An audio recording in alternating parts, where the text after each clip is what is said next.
700 properties, hundreds of investors, and potentially millions and millions of dollars lost. Outsiders looking in are already saying, how could these investors be so stupid? Well, it's not that simple. This did not start out like this. This is Saskatoon, the city of bridges, located in the middle of Saskatchewan, Canada, and home to arguably some of the nicest people in the world. And now it's also headquarters to what might be called one of the largest Ponzi schemes to ever hit Saskatchewan, or Canada for that matter. But was it actually a Ponzi scheme, or just an investment gone wrong? This is a story with lots of lessons to be learned. How did it go so wrong? If this was a scheme, how did it continue for the better part of a decade? And how did regulators and investors not stop this sooner? In this video, we're going to talk about Epic Alliance's journey, how two women with seemingly good intentions from the start slipped down a path of financial destruction. So we're in this course, and 3 days later, Alyssa turns to me and she's like, what do you think? And have you learned enough? Oh my God. I was like, I love this. And so she's like, do you think we could do this? And I was like, well, hell yeah. A few years ago, I was brought in by a real estate investors group in Saskatchewan to present to them how best to structure real estate deals and how best to structure your real estate portfolio. I, of course, totally killed the presentation. He's obviously very smart. After the presentation, a woman named Alyssa Thomas approached me and said that her and her business partner Rochelle needed a smart and creative mortgage broker to help get more of their investors on board. This is when I first met Epic Alliance. From what I could tell at the time, here were two women that had a ton of ambition and genuinely wanted to grow their business in a way that benefited their investors. At the time, their business model wasn't as developed as it was now. Like all businesses, it eventually evolved over time. Back then, their business was young, and you could tell that they were focused more on the big picture because the small details they seemed to be generally unaware of. And you're literally in the crisis mode and, running and fixing problems that you never probably even thought would be a problem. Right? For instance, the reason they needed a creative broker was because they had some investors that were trying to buy some of the properties that Epic Alliance had flipped, and they were trying to circumvent the down payment rule of 20% down by claiming some of these houses as their primary residence. I of course told Epic Alliance that if any of these investors eventually did find their way to me though, I would have to actively discourage them from trying to circumvent the down payment rules, because buying a rental property for less than 20% down by declaring it as your primary residence is occupancy fraud. As time passed and they became more established in the investor community, they no longer had to attract people with very limited resources. And the sudden influx of investors that had more capital at their disposal meant they no longer had to be worried about the 20% rule. Most of these new investors had the money. It also meant that they could grow bigger and faster. And what emerged from that was the Epic Alliance Flip program. Now, if you had a minimum of $150,000, although that floor I think floated around a bit, you could now invest in this program and make a return of 12 to 15%. This is how it would work. The first step in the investor's journey is that they could give Epic Alliance their investment. Epic Alliance would then go and find a house that could use substantial improving, a home that might not typically be fit for traditional mortgage financing. They would then purchase the home using mostly cash, if not all cash financing from their investors, and flip the property. Once the home was completed and sold, typically within the 1 to 6 month time period, Epic Alliance would provide you your agreed upon annualized return. So if you invested $150,000 with them with a promised return of 12% and they had your money for 3 months, after the home sold, they'd return your initial capital and provide you with an extra $4,500. The remainder of the profit, if there was one, was theirs to keep. In other words, the investor would provide the capital and they would literally do all of the work. The investor would get a nice return and they would benefit from a profit based on their ability to buy low and sell high. It's actually not a bad model in itself, and in this way everyone was making money. So what went wrong? Well, flipping is a hard business and not everything goes according to plan. Sometimes just breaking even is the win. That's especially true when you're dealing in the lower income problematic neighborhoods that Epic Alliance usually like to buy properties in. The houses in those neighborhoods are much cheaper, therefore you need less cash. And since those properties are probably destroyed from the previous tenants, usually to an unlivable state, after all, that's the reason why you're getting the bargain on the property, there's significant upside to fixing up the place. But, and you might already be asking yourself this question, why would anyone want to buy this newly fixed up place? The neighborhood still sucks. More importantly, how could Epic Alliance continue to find buyers for all of their flips houses and at a growing rate so that they could continue to grow their profits? It's a good question, and it's a problem that it looks like Epic Alliance felt they could solve for themselves. This is where we introduce their second program, the Hassle-Free Landlord program. This is how that program worked. Investors wanting to partner with Epic Alliance under the Hassle-Free Landlord program could select one of Epic Alliance's recently flipped houses. The investor would be directed to go to their bank or broker or to use one of Epic Alliance's mortgage broker partners so that Epic Alliance could make sure they were dealing with an investor that could qualify for a mortgage.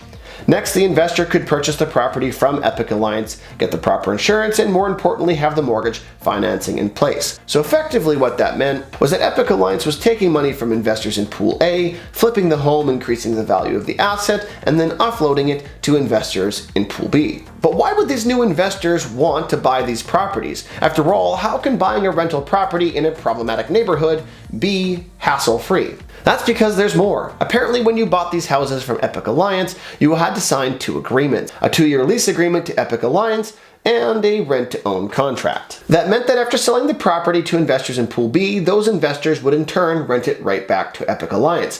For that 2-year contract, Epic Alliance would in turn sublease it, finding and managing the tenants, handling all the repairs and maintenance, and on top of that also give you a 15% return on your investment.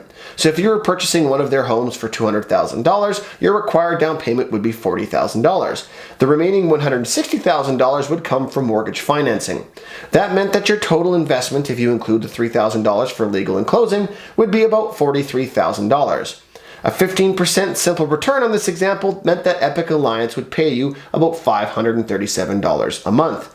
That meant that every month, Epic Alliance would give you a payment to cover your expenses like mortgage payment, property taxes, insurance, and your cash flow payment. That's a lot of money. It partially makes sense then why some of these investors wanted to be a part of these projects, especially since from their perspective, Epic Alliance seemed to be covering their bases in a few ways so that they could also make a profit. For instance, if Epic Alliance was able to sublease the property for more than the monthly payments that they had to issue to the investor, then all those extra profits were theirs to keep. On top of that, at the end of the 2 years when your contract expired with Epic Alliance, you were given 3 options. You could either 1, extend your contract again for another 2 years, and at the end of those 2 years, you'd be presented with those 3 options again. 2, keep the home and dissolve the contract with Epic Alliance. Doing this, though, meant that you had to pay them for all the expenses and repairs that they had done to the house during the 2-year term, which of course ate into your returns. And number 3, sell the house back to Epic Alliance at the same price that you purchased it for. On top of that, any of the equity that you would gain from the mortgage paydown, you'd have to write them a check for. That meant that you could walk away from the deal with all the cash flow you had earned, but the equity in the property, that was for Epic Alliance to keep. That arrangement seemed to be working for a while, and the investors, or at least the ones that I know of, seemed to be happy. As far as I can tell, though, it was about 2020 when things started to get complicated. One of the biggest threats to having a lot of properties housed in your hassle-free landlord program is that every single month you've committed to a lot of outgoing cash to these investors. And that's all fine and dandy while things are going great. But what if things stop going great? The first of their problems was the recurring theme of theft. Break-ins of properties in those neighborhoods they were renovating were frequent as the thieves destroyed bathrooms and kitchens in search for copper pipe for resale, adding additional costs to some of the projects. Then a pandemic hit, and suddenly you had tenants that were skipping out on tens of thousands of dollars in rent. Worse yet, Epic Alliance did a terrible job, at least in my opinion, of accounting for vacancy rates in the first place. So you had all of those additional missing rents on top of that as well. Throw on top of that all of the repairs and maintenances required just to keep these places rentable and livable, and in an environment where the cost of lumber and all things construction are skyrocketing, and suddenly you have a massive amount of capital requirements and likely not enough profits from your properties to cover them all. As a business, how do you handle a situation like that? Well, most businesses either get more debt to cover you through the tough times, or you go back to your investors. And my guess is that based on how leveraged these properties were, they really only had the one option. To do that, Epic Alliance was issuing promissory notes to their investors to handle the costs of their ongoing operations. Effectively, you give us the money now and we'll promise to repay you later. But even with the promissory notes piling up, it doesn't appear that that was enough. Then to throw gasoline on the fire, in late 2021, the FCAA hits Epic Alliance with a temporary cease trade order, stopping them from trading in real estate.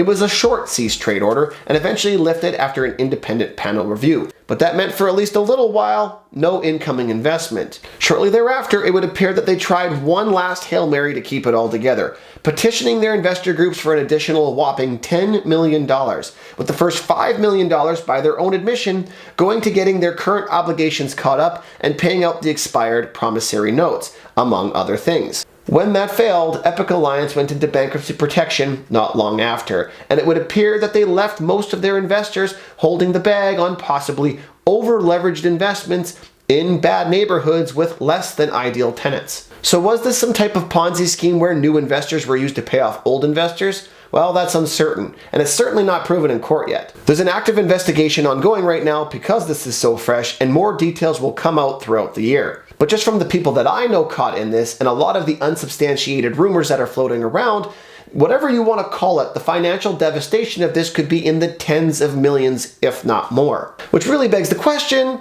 how could investors have protected themselves from this? There's a few things they could have done, and that is the topic of my next video.